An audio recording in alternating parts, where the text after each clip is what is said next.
Alright,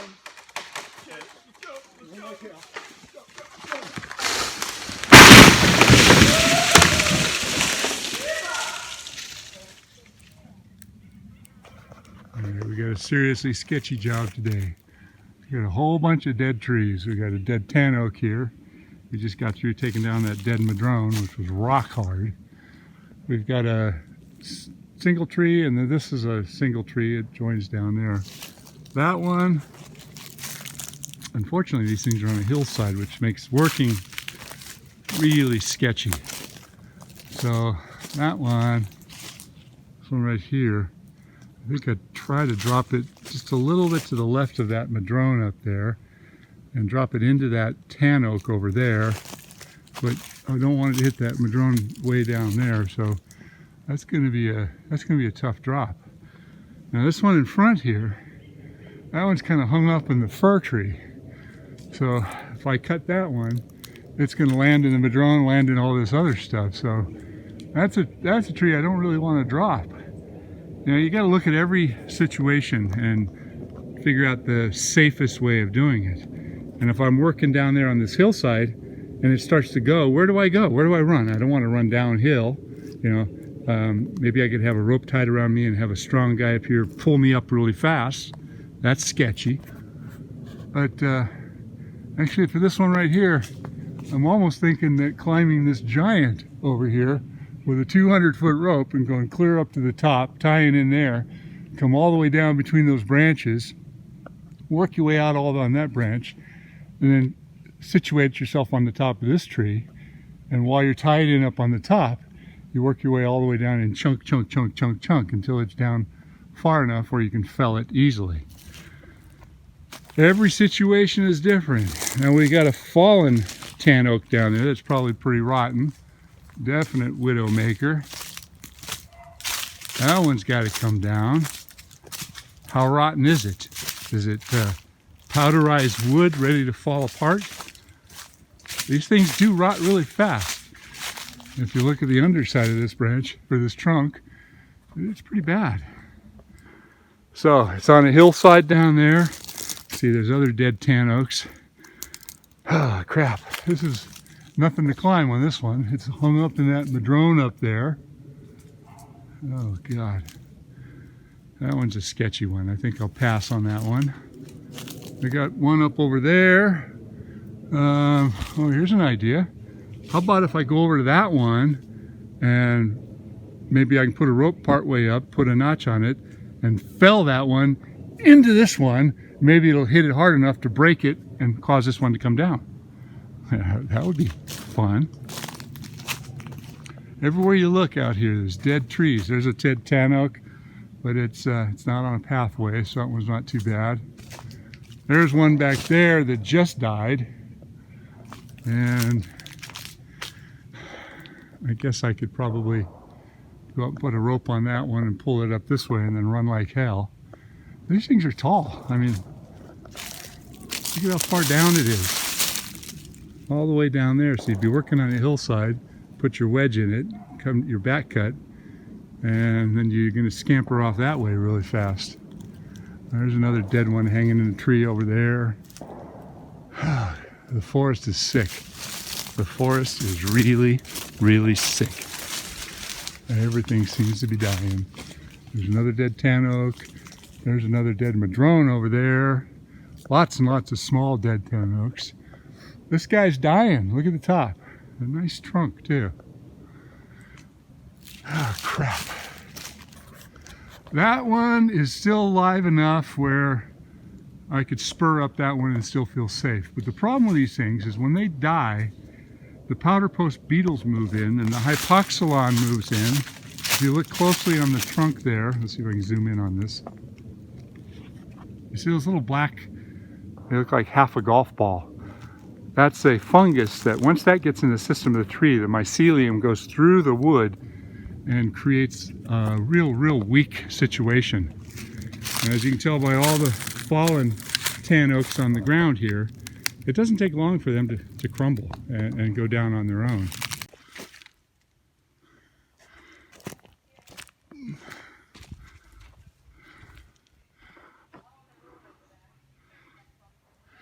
You ready?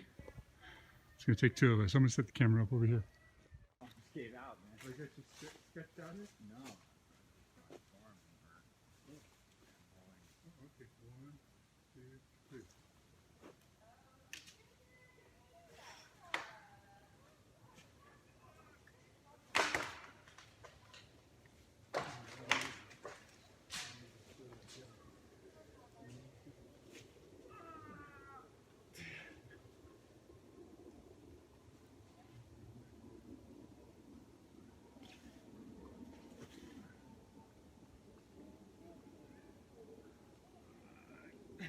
Sit down with something. Let me get it.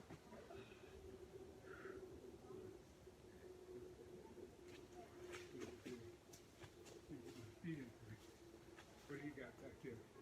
Don't wrap your hands. Why don't you get up underneath that piece of wood right there? Something like that. Something good? 1, 2, 3. Oh man, you pulled me up. Okay. Ready? 1, 2, 3. Here it comes. Okay, let's go. Let's go. Okay. Go, go, go.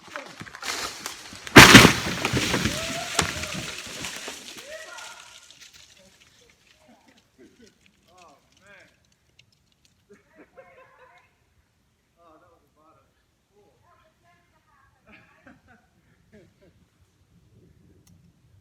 That was hard. Oh, my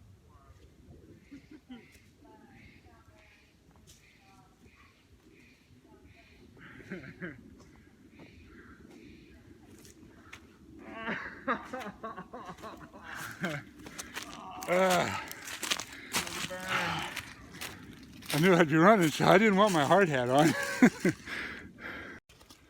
Alright, I got this tan oak, and it's a lot bigger than it looks. And it's really dead. Get that half over there, which I think I could fell that way. It'd sure be nice to miss that madrone. So I'm going to cut a wedge and drop it out in the woods. But this one right here, I want to miss that madrone. I don't mind if I hit the tan oaks.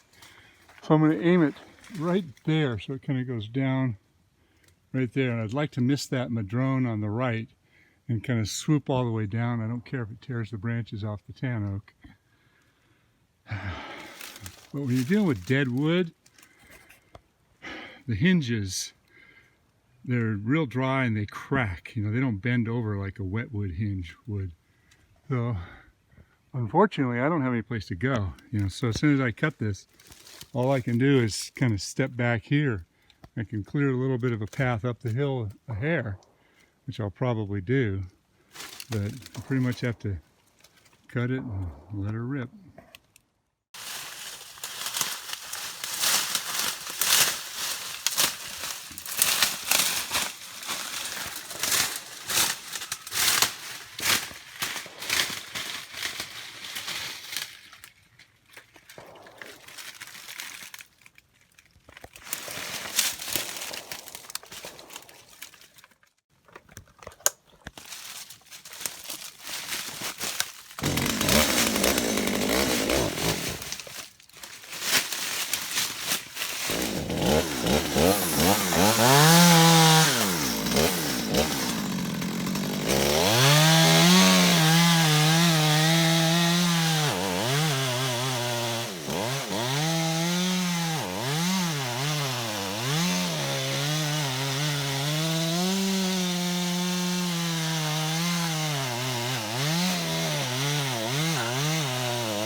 Yes! Oh, I wanted it to the right side of that tree, but it hung up a little bit. It pulled over. It did go good. It went really good. Woo! Pretty rotten wood. Always get your heart beating. There was no place for me to run. I didn't feel comfortable where I was at. Didn't damage any other trees. Yes! Now we got this one. Okay, all went well with that one. Now I've got this one.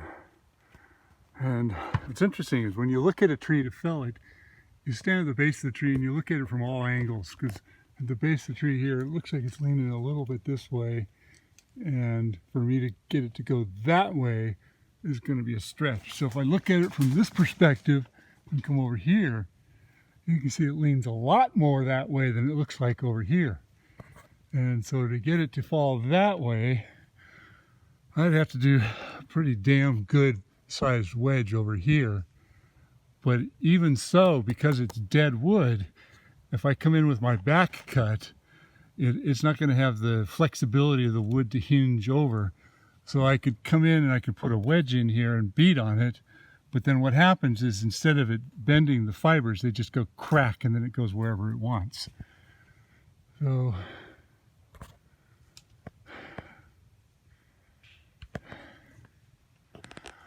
I'm going to think about this one.